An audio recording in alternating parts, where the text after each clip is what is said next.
Que a graça, a paz, a misericórdia e o amor do nosso Deus e Pai estejam sobre nós. Em nome de Jesus, que assim seja. Abra a sua Bíblia no livro de Daniel, capítulo 4. Antes de acompanharmos a leitura, vamos fazer uma oração. Então, coloque a sua mão sobre a Bíblia. Pai nosso que estás nos céus, nosso Criador e nosso Deus, é em nome de Jesus, o teu Filho, nosso irmão, que nós nos chegamos diante do teu trono de graça, pela fé, reivindicando sobre nós o sangue de Cristo, o teu perdão, a tua graça, tua justiça e tua misericórdia. Também reivindicamos sobre nós a promessa que Jesus fez, de que não nos deixaria órfãos, mas enviaria o Espírito Santo, o Consolador. Derrama sobre cada um de nós o Espírito Santo nesse momento, nosso Pai. Que o Espírito Santo nos ensine, que o Espírito Santo nos eduque na justiça, que o Espírito Santo nos guie em toda a verdade, que o Espírito Santo ilumine a Tua Palavra, ilumine a nossa mente, para que possamos nos alimentar espiritualmente da Tua Palavra.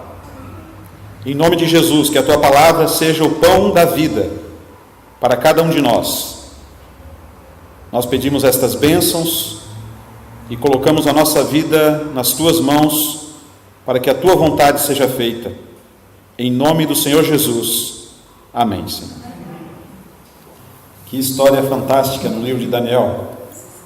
Vamos fazer uma visão geral do livro de Daniel. O sonho e a conversão do rei. Está aqui no capítulo 4. Esse capítulo 4 ele foi escrito em aramaico, porque no Império Babilônico se falava o acadiano, mas o aramaico já estava tomando conta. E quem deu esse depoimento do capítulo 4 foi o próprio rei Nabucodonosor. Existe em alguns tabletes de argila que foram encontrados na Babilônia, em escavações lá no Iraque, onde ficava a cidade da Babilônia, existem as crônicas de Nabonido. E nessas crônicas tem partes deste depoimento, deste testemunho dado por Nabucodonosor. Então é uma declaração de Nabucodonosor que nós encontramos do verso 1 ao verso 17. Quão grandes são os seus sinais e quão poderosas as suas maravilhas. O seu reino é reino sempiterno e o seu domínio é de geração em geração. No verso 3. Se nós pegarmos essa declaração e compararmos com o que aconteceu no capítulo 3, quando Nabucodonosor pretendeu erigir uma estátua toda de ouro para que fosse adorada, nós já vemos um outro Nabucodonosor, mais humilde. Mas para que ele chegasse ao ponto de ser humilde diante de Deus, ele teve também que passar por um vale de sofrimento, de angústia e de desespero. Então, nós encontramos um outro sonho de Nabucodonosor relatado aqui no capítulo 4. No capítulo 2 do livro de Daniel, nós encontramos o primeiro sonho que ele teve. E Daniel dando a interpretação. Novamente, mais um sonho de uma grande árvore que cresceu até os céus, e os magos, os feiticeiros e astrólogos do reino não podiam interpretar. Nabucodonosor manda chamar então os seus sábios, E ninguém soube interpretar o seu sonho. Então ele chamou Daniel.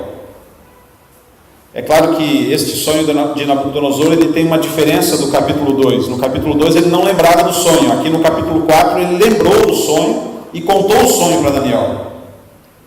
E Daniel deu apenas a interpretação desse sonho. Ele viu uma árvore enorme no meio da terra. E a árvore crescia e se fortalecia até o céu, sendo vista em toda a terra. Verso 11.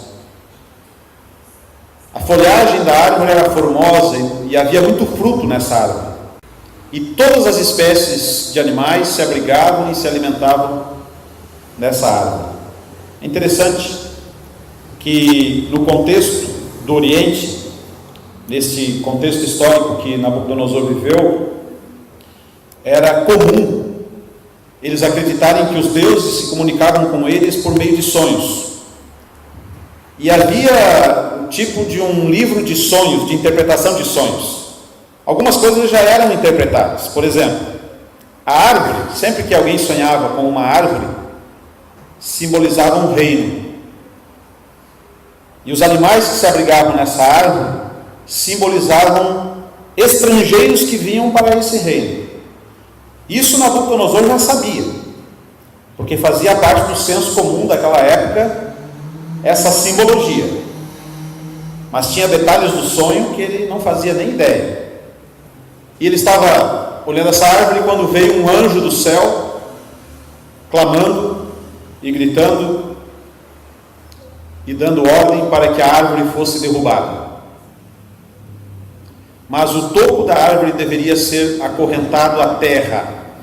E aí ficou determinado que esta árvore, este topo, representava um homem. E que este homem teria o seu coração trocado por um coração de animal. E passariam sobre este homem 7 tempos, que em profecia significa 7 anos. Por que tudo isso? Por que toda essa experiência? Há uma lição de humildade para mostrar a grandeza de Deus sobre tudo. Daniel interpreta o sonho para o rei, no verso 18 a 27.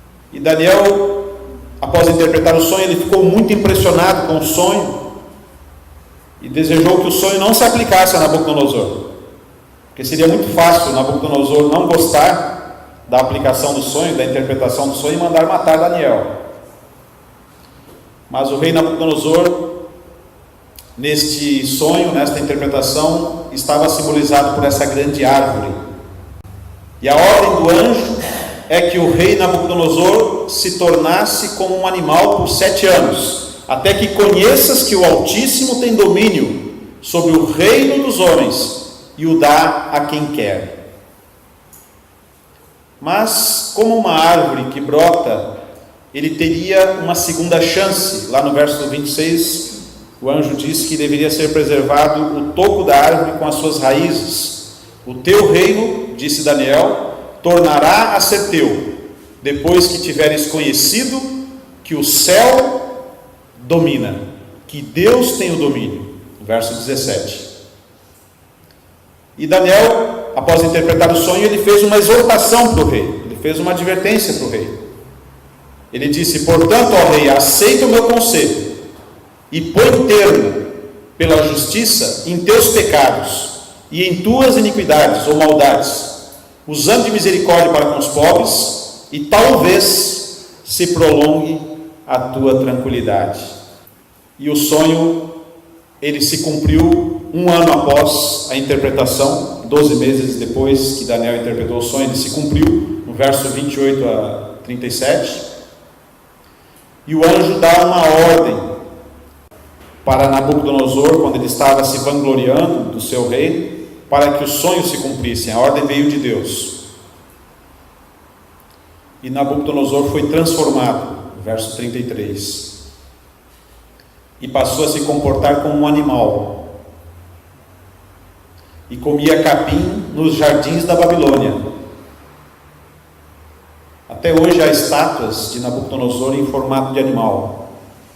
Não deve ser coincidência. O rei se levanta no final desses 7 anos, olha para o céu e começa a louvar a Deus, porque o seu juízo, a sua consciência humana voltou. E o trono lhe foi entregue, lhe foi restituído novamente. E Nabucodonosor louva a Deus no verso 36. Agora, pois, eu, Nabucodonosor, louvo, exalto e glorifico ao Rei do céu, porque todas as suas obras são verdadeiras e os seus caminhos justos, e pode humilhar os que andam na soberba ou no orgulho. E você? E cada um de nós? Sejamos humildes, suportemos a humilhação, não tenha vergonha de Jesus, adore e louve a Deus, testemunhe o que Deus faz Não brinque com Deus. Cuidado com as vaidades. Cuidado com o orgulho. Essa é a grande advertência dessa história. O cuidado com o orgulho. Em Daniel capítulo 4, gostaria que vocês acompanhassem comigo a leitura do verso 1 ao verso 3. Nabucodonosor começa o seu testemunho da seguinte maneira: o rei Nabucodonosor, a todos os povos, nações e línguas que moram em toda a terra, paz vos seja multiplicada. Pareceu-me bem divulgar os sinais e as maravilhas que Deus, o Altíssimo, tem feito para comigo. Quão grandes são os seus sinais, e quão poderosas as suas maravilhas. O seu reino é um reino que dura para sempre, e o seu domínio é de geração em geração. Nabucodonosor começa esse capítulo 4 dando um testemunho pessoal. Dando um testemunho pessoal do que Deus havia feito na sua vida. Jeremias, que foi um profeta que viveu no mesmo período de Daniel, só que Daniel profetizava em Babilônia, Jeremias profetizava em Jerusalém, que havia sido destruída por Nabucodonosor. Jeremias, mais ou menos uns 30 anos antes de Nabucodonosor destruir Jerusalém, ele havia profetizado no capítulo 27, livro de Jeremias, capítulo 27, o verso 6, ele havia feito uma profecia sobre Nabucodonosor. E agora entrego todas estas terras na mão de Nabucodonosor, rei da Babilônia. Deus está dizendo aqui por meio do profeta Jeremias, que entregaria todas as terras de Judá, todas as terras de Israel, inclusive Jerusalém, nas mãos de Nabucodonosor.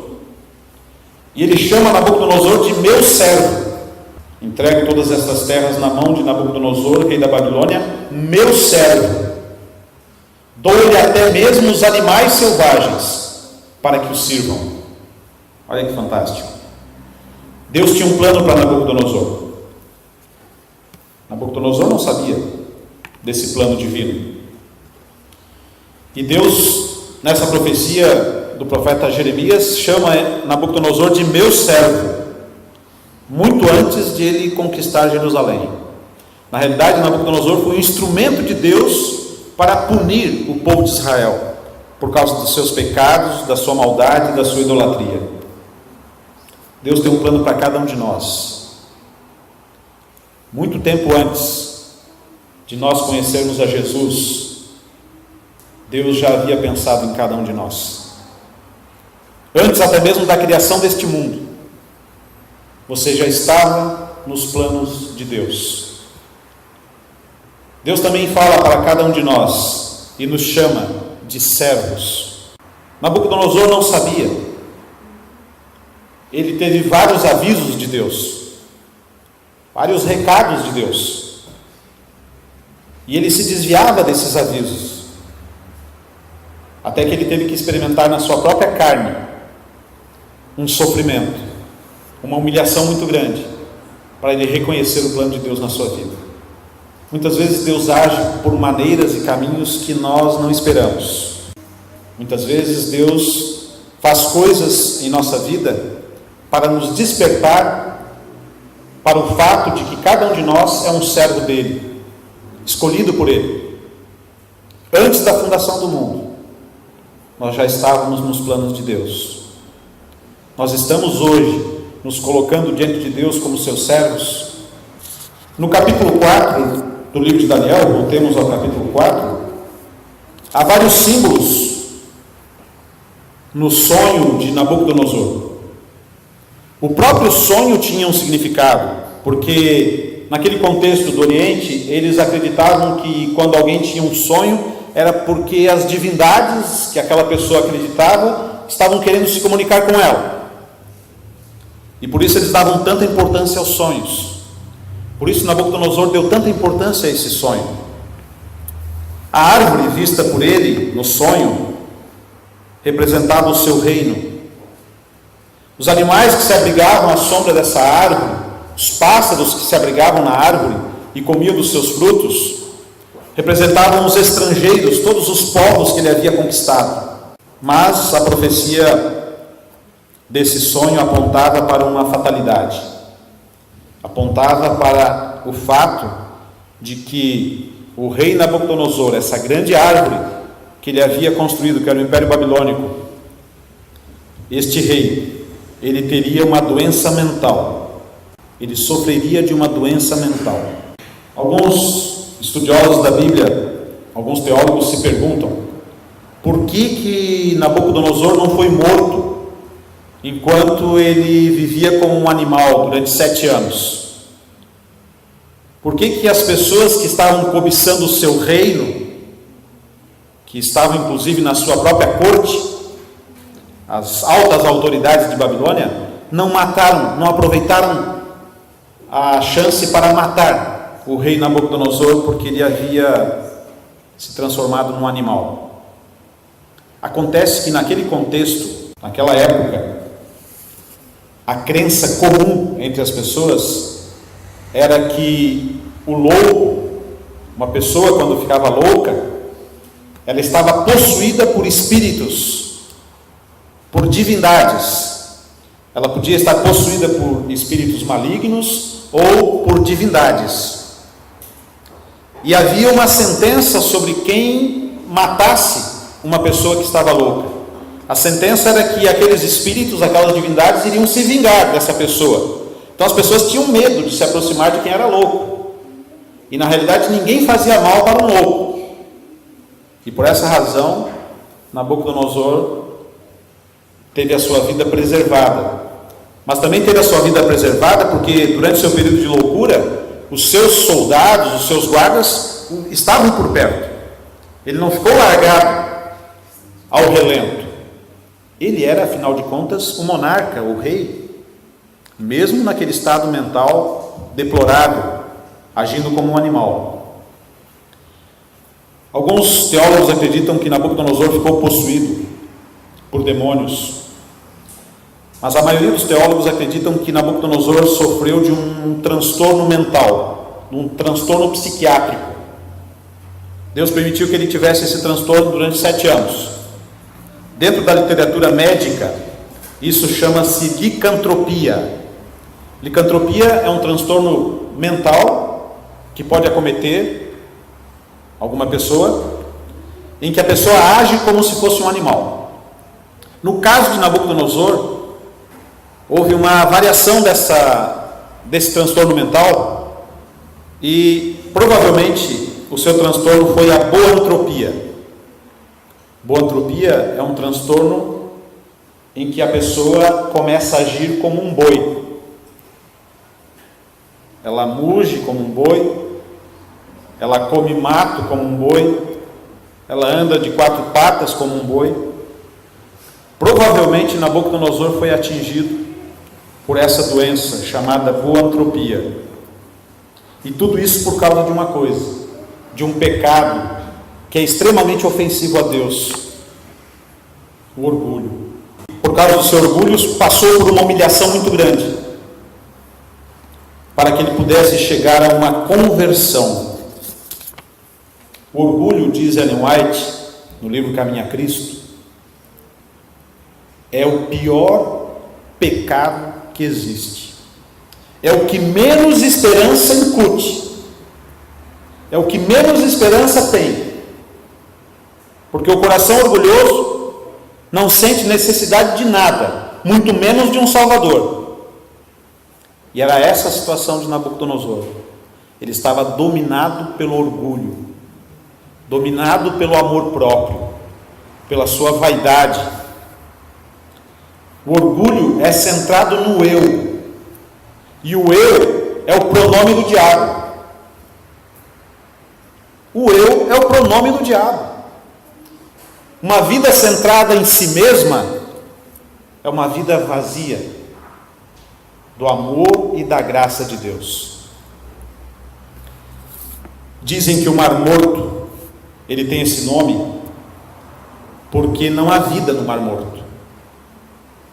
Não há peixes, não há algas, plânctons, não há nada lá.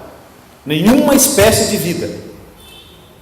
porque a salinidade da água é tão densa, tem tanto sal lá no Mar Morto, se as pessoas se jogarem nele, elas não vão afundar, elas ficam flutuando. E o Mar Morto tem esse nome porque ele só recebe água dos seus afluentes, não tem uma saída. Assim é o coração egoísta, assim é o coração orgulhoso. Aquele que se fecha em si mesmo está predestinado a morrer espiritualmente. E Deus sabia que o pecado de Nabucodonosor era esse.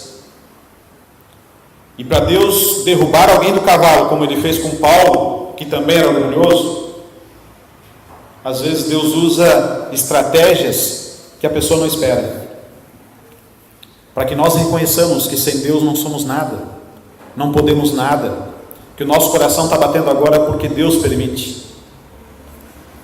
O orgulho é centrado no eu, e o eu é o pronome do diabo. Por quê?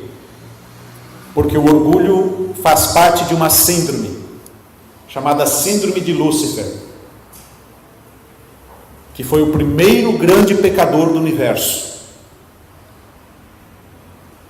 que cometeu o primeiro grande pecado no universo, que foi o orgulho.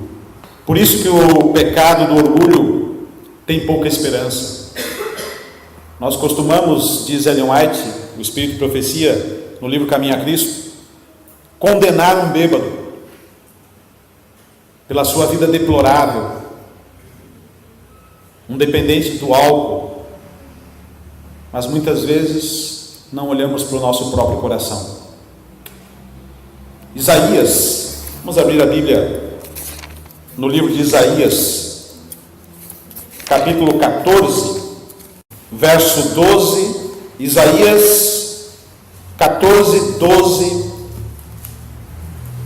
Vamos ler até o verso 14.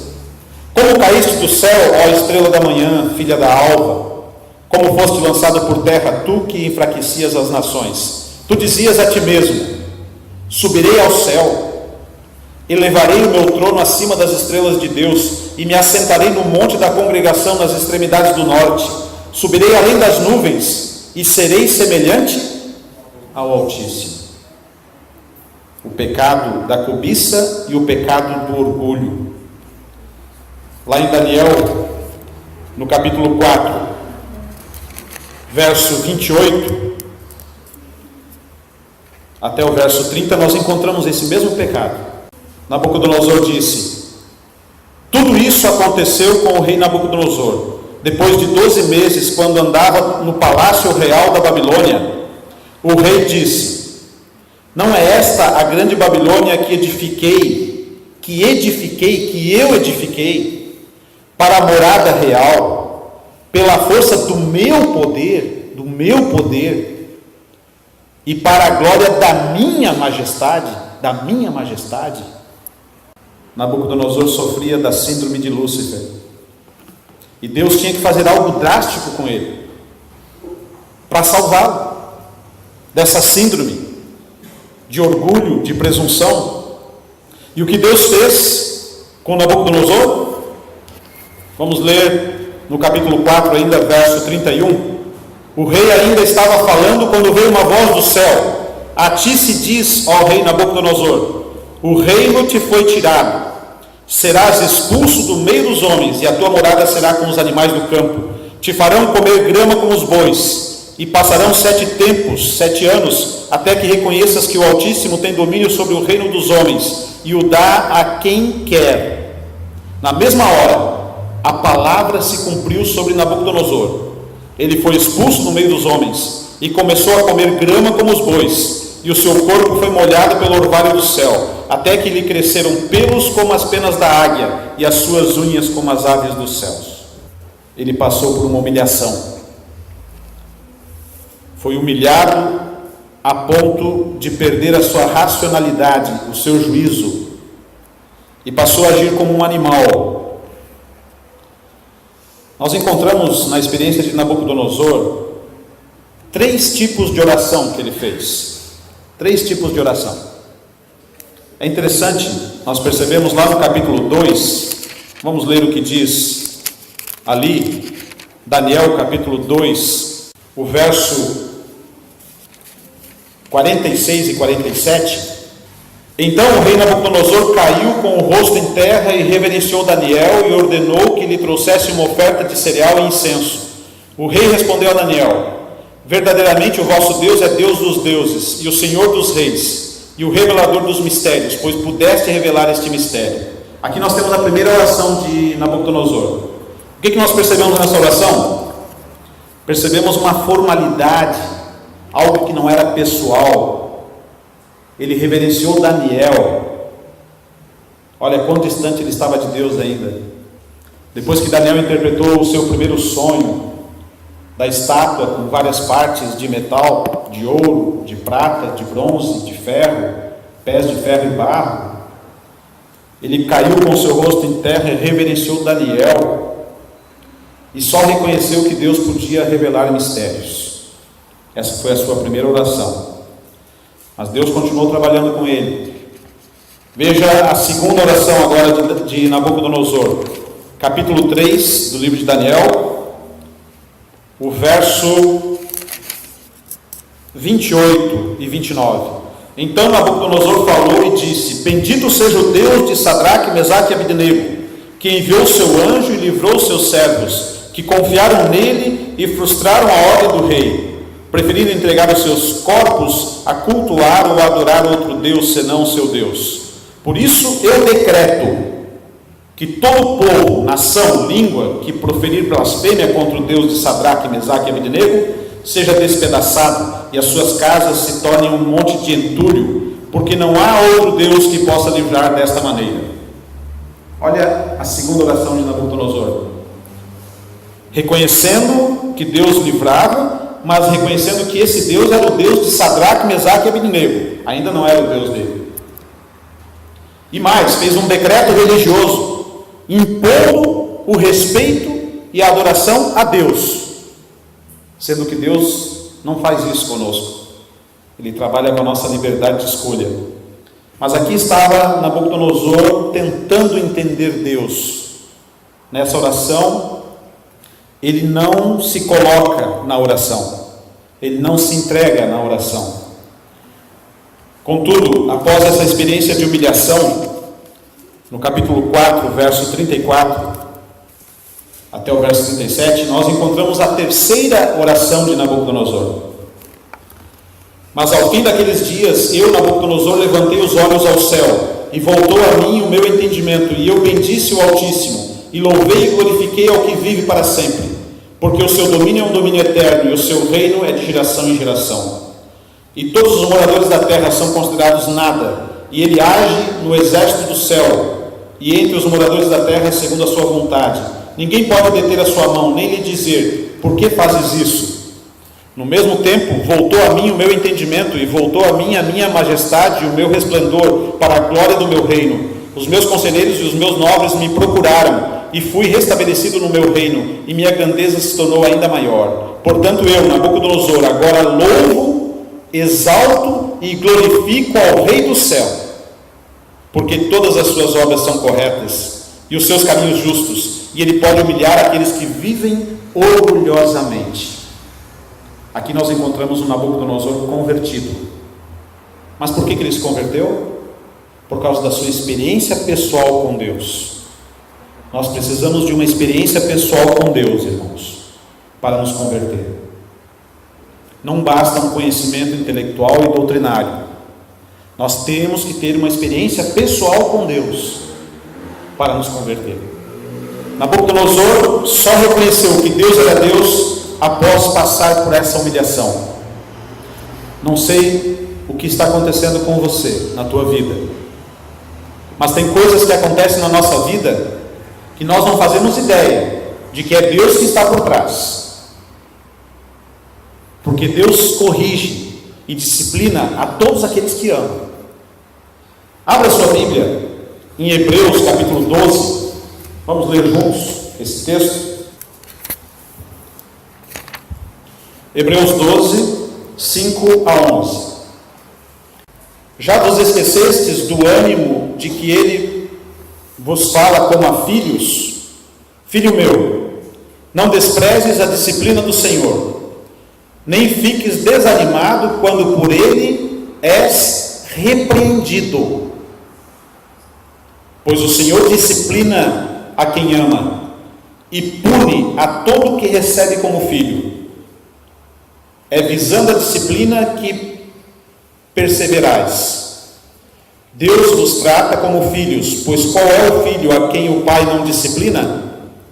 Mas se estáis sem disciplina, da qual todos se têm tornado participantes, então não sois filhos, mas filhos ilegítimos. Além disso, tínhamos nossos pais humanos para nos disciplinar, e nós os respeitávamos. Logo, não nos sujeitaremos muito mais ao Pai dos Espíritos? E assim viveremos? Pois eles nos disciplinaram durante pouco tempo, como bem lhes parecia. Mas Deus nos disciplina para o nosso bem, para sermos participantes da sua santidade. Nenhuma disciplina parece no momento motivo de alegria, mas de tristeza. Depois, porém, produz um fruto pacífico de justiça nos que por ela têm sido exercitados. Deus pode usar situações, nós podemos passar por situações na nossa vida que nós achamos que é o diabo que está nos provando, mas na realidade é Deus. Para entender isso, nós precisamos ter comunhão pessoal com Deus. Precisamos ter discernimento espiritual, uma vida de oração, para entender que é Deus muitas vezes que está nos disciplinando, nos corrigindo, porque nos ama, porque quer o nosso bem. E sabe por que isso é importante, meus irmãos? Porque o pior pecado, que é o pecado do orgulho, é o pecado da última igreja antes da volta de Jesus. Vamos abrir Apocalipse capítulo 3. Apocalipse capítulo 3, verso 14. A carta à igreja de Laodiceia. Que igreja é essa? Quem são os laodiceanos hoje? Nós somos os laodiceanos. Essa carta foi escrita para nós, foi escrita para você e para mim. De todas as igrejas do Apocalipse, a igreja de Laodiceia é a única que não tem elogio. É a única que Deus não dá um elogio. Porque qual é o problema da igreja hoje? Qual é talvez o meu problema, o seu problema? O orgulho. O orgulho. E um coração orgulhoso, Jesus está fora, batendo na porta ainda. Ele não pode entrar. Então, se passarmos por um vale de provação, de aflição, entendamos que talvez seja Deus querendo nos advertir, talvez seja Deus querendo nos atrair e tirar do nosso coração o orgulho, a vaidade, o amor próprio, para que Ele possa entrar. Veja o que está escrito aqui em Apocalipse, capítulo 3, verso 14. Escreve ao anjo da igreja em Laodiceia: estas coisas diz o Amém, a testemunha fiel e verdadeira, o princípio da criação de Deus, que é Jesus. Ele está falando com a gente. Conheço tuas obras, sei que não és frio nem quente. Antes fosses frio ou quente. A mornidão espiritual é quase como uma indiferença a Deus. O problema da igreja de Laodiceia não é a falta de conhecimento. Tem muito conhecimento. Tem muita orientação profética. Mas o problema vem descrito a seguir aqui pelo próprio Jesus. Assim, verso 16. Assim, porque tu és morno e não és quente nem frio, estou a ponto de vomitar-te da minha boca. Porque tu dizes: sou rico, tenho prosperado e nada me falta. Mas não sabes que és infeliz, miserável, pobre, cego e nu. Sabe qual é o problema? Orgulho. Temos uma riqueza espiritual, conhecemos a verdade, conhecemos as profecias, mas nós não sabemos a nossa real situação. Miseráveis, pobres, cegos e nus, porque somos mornos. Não vou levar as coisas muito a sério, não é? Afinal de contas, Jesus não voltou ainda. E muitos estão até duvidando de que Jesus vai voltar. E por essa razão são mornos.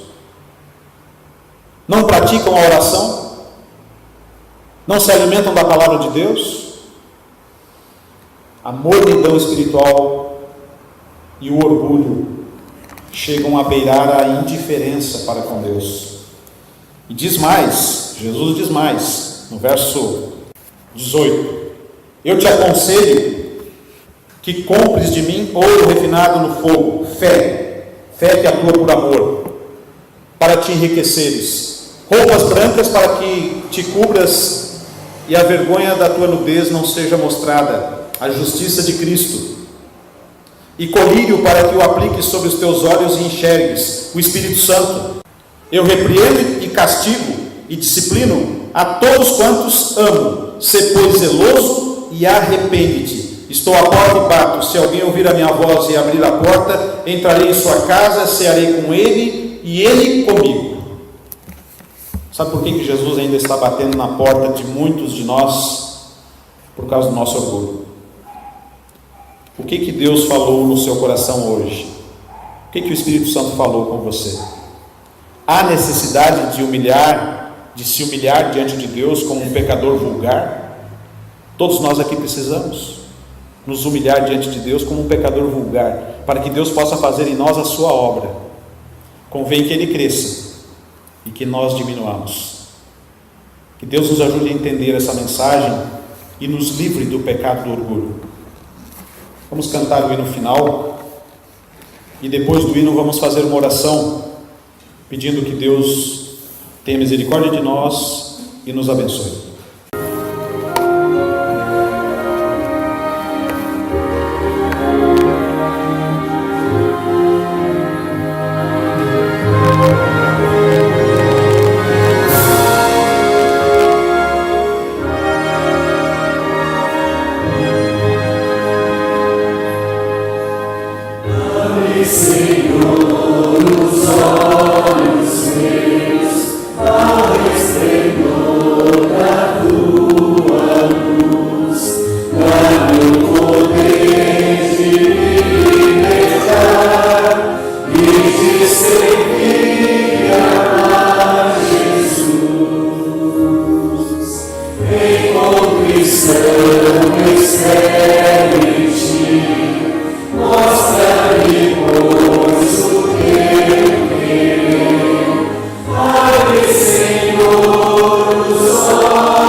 Depois de 7 anos, Nabucodonosor diz o seguinte: depois de 7 anos vivendo como um animal, ele escreveu no capítulo 4, verso 34: levantei os olhos ao céu, e voltou a mim o meu entendimento, e eu bendisse o Altíssimo, louvei e glorifiquei ao que vive para sempre. Levantei os meus olhos ao céu. Toda vez que nós levantarmos os nossos olhos ao céu pela fé, nós vamos ter motivos e razões para louvar e bendizer o nome de Deus. Vamos orar. Nosso Pai Celestial, nosso Deus, ajuda-nos a entender que muitas vezes o Senhor nos disciplina para o nosso bem. Ajuda-nos a entender que muitas vezes passamos por situações de humilhação para que possamos reconhecer a Tua grandeza, o Teu poder, a Tua majestade. Pedimos, nosso Pai, que pelo poder do Espírito Santo, em nome de Jesus, o Senhor remova do nosso coração, da nossa alma, todo orgulho, para que possamos reconhecer que somente a Tua vontade é soberana, que somente os Teus propósitos e os Teus planos são eternos. Ajuda-nos a reconhecer a Tua grandeza, a Tua majestade, o Teu poder e a Tua soberania sobre nós.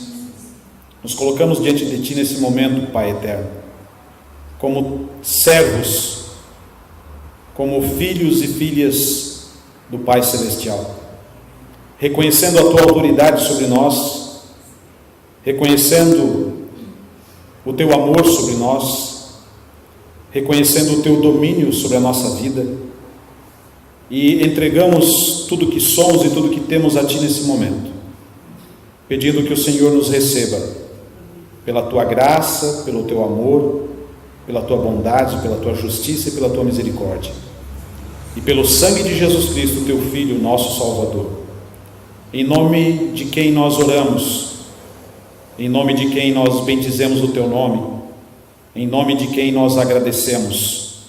Que assim seja, para a honra e glória de Deus. Amém.